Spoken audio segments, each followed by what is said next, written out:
Today on General Hospital, Molly supports Christina. Nina asks Michael for peace. Ava is surprised by Sunny's attitude towards Betty, and Esm remains jealous of Trina. In Chechnya, Laura and Valentin arrive at the old villa, which appears deserted. Suddenly, a man speaking Russian appears and aims a gun at them. He eventually realizes they speak English and tells them that they are trespassing. They explain they are looking for someone, Nicholas Cassadine. The man spits at the name and tells them that family is dangerous and to stay away from them. They explain Nicholas disappeared 5 months ago from his home in Port Charles, and they don't know what happened to him. The man says he's a Cassadine, so probably nothing good. Laura pleads with the man and notes this is her son, and asks if he has children. The man has 2 daughters and is sorry he was harsh, but he has no idea where Nicholas is.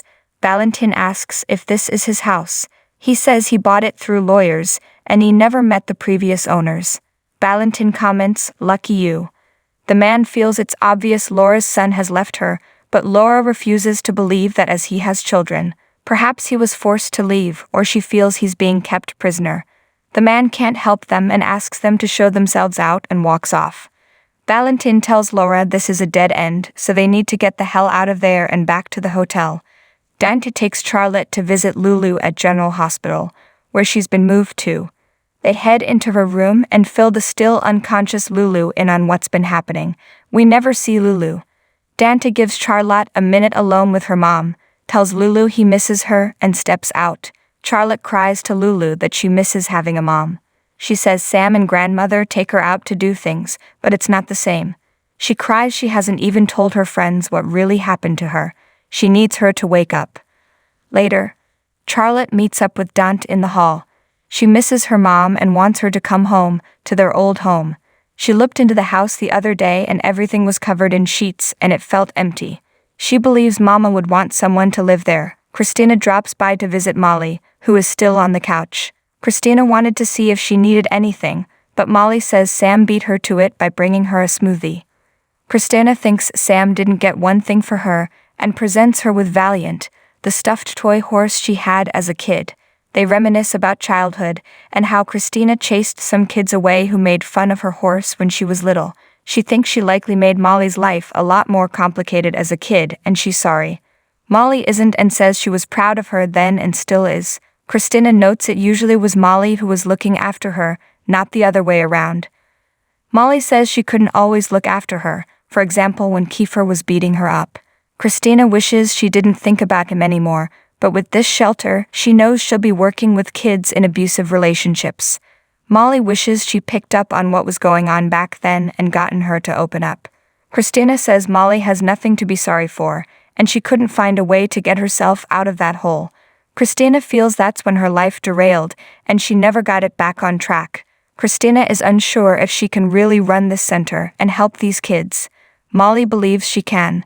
She tells her sister she needs to educate herself, take some classes in management, and talk to people who have done this before. Molly believes in her, she just needs to believe in herself. Carly drops by Aurora to find Michael on the phone dealing with business. She's happy to see him back in the office, which must mean Willow is getting better. Michael says her strength is coming back, and he's giving her space. He needed to come back to the office with Drew in. Carly says it's okay, he can say Drew is in prison. Carly didn't come to talk about Drew, but his father. She asks if Dex has reported anything lately on Sunny. Michael fills her in on Dex, discovering a dead body connected to Austin, and Sunny had Dex call the police. Michael says he hopefully will get more information on this matter from Dex soon. He thinks his mom's idea to keep Dex on the inside was a good one, as they won't be blindsided by Sunny's illegal dealings. Carly thinks part of him wants to see Dex protect Sunny. Michael isn't ready to forgive or forget, but a part of him still cares about him. Carly takes that as a win. At the Metro Court pool, Nana calls Sunny to check in. She's worried about the situation with Willow and Michael. They are interrupted when Ava arrives at Sunny's office to talk to him.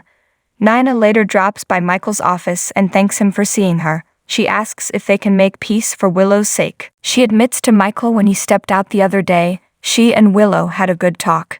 She believes they communicate better when he's not in the room. She says she feels Willow is more open to them having a relationship, and she wonders if Michael can be open to that too. He says he won't stand in the way of what Willow wants. Nina says his words say one thing but his attitude indicates he feels another way. She feels it won't be long before Amelia and Wiley realize he doesn't want her around. She knows she made mistakes and is trying to do better. Christina bursts in and apologizes for interrupting. Michael says it's fine as Nina was just leaving. Nina reiterates to Michael that they are family and she's not giving up. Nina hugs Christina on the way out. Christina looks at her brother and asks why he has to be such a bastard to Minna. At Sunny's office, Ava confronts Sunny about sending Avery off with the psycho nanny. Sunny tells Ava to relax, and he asked Betty to take Avery to the pool for her swimming lessons. Ava asks what he's thinking as that insane Mary Poppins is dangerous. Sunny says Betty is their best bet to get to Mason's boss. Sunny tells Ava she just needs to trust him. Back at the pool, Joss arrives to find Avery swimming in the pool and Betty sitting nearby. Trina soon appears and spots Dex standing in the corner. Trina tells him Joss is across the way if he's looking for her, but he explains he's working. Meanwhile, Avery points out her new nanny to Joss. Joss greets Betty and asks what happened to Pilar. Betty doesn't know as she interviewed with Ava, and Sunny hired her to start today. Betty asks who Joss is and Joss says she's Avery's sister. Betty is confused as Ava only mentioned a younger sibling. Joss explains their family tree is complicated, and Avery confirms to Betty that Joss is her big sister. Betty decides it's time for her and Avery to get back home, and they leave. Dex follows them. Trina joins Joss, who thinks she needs to call Sunny about this new nanny, but Trina stops her. Trina feels something else is going on, and tells her that Dex seemed to be following Avery and the nanny. Joss wonders what that means. Their talk turns to Spencer, and Trina has been wishing he'd message her. However, she knows her mom is under a lot of stress right now, so she doesn't want to add to it by bringing Spencer around. Joss feels if she needs Spencer, then she should reach out and let him know. Betty arrives at Sunny's restaurant and office with Avery, and Sunny sends Avery off with Frank for some biscotti. Sunny speaks with Betty in his office and says Avery likes her, so that's good enough for him. He asks her to pick Avery up at his place in the morning, pays her and gives her the rest of the day off. After Betty leaves, Ava asks Sunny what his plan is. Sunny shuts Ava out of his office, saying he has to make a phone call. Later, Carly shows up to pick up Avery, and Ava is surprised.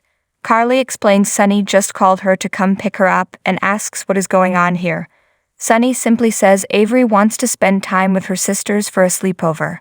Carly looks at them and says whatever, as Avery will be happy to spend time with her sisters. She tells Avery that they should get this party started, and they head out. At Laura's place, Asm worries that they haven't heard from Laura lately and fears she could be in trouble.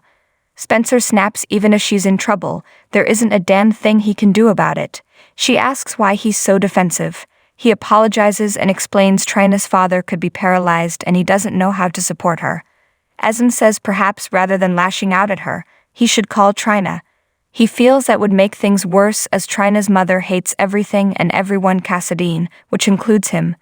Asm changes the subject and suggests they take Ace to the park, but Spencer thinks a better idea would be to take him to the Metro Court pool. Asm loves the idea and is about to go get Ace's new swimsuit when Trina shows up at the door. Spencer is happy to see her, and she is glad he feels that way. They embrace as Asm watches from the background. Asm gives Trina her condolences about her dad and excuses herself to check on Ace. Alone, Spencer asks how Trina is doing. Trina is worried about Curtis and her mother, and she doesn't know how to make her mom feel better. Spencer believes he does and says, "Stay away from me." Trina says she needs Spencer, she counts on him. He says he's always here for her, but their spending time with one another will add stress to her mom's life. Trina hates to admit it, but it's probably best they keep things low-key. Spencer says he'll stay clear of Portia, and whenever she needs him he'll be here. They kiss. In Asm's room, she tells Ace she's sorry she couldn't take him to the pool. She vents that Trina seems more important to Spencer than they are. She thinks they only have each other unless she takes drastic steps to change that. Back at the pool, Dex shows up to see Joss.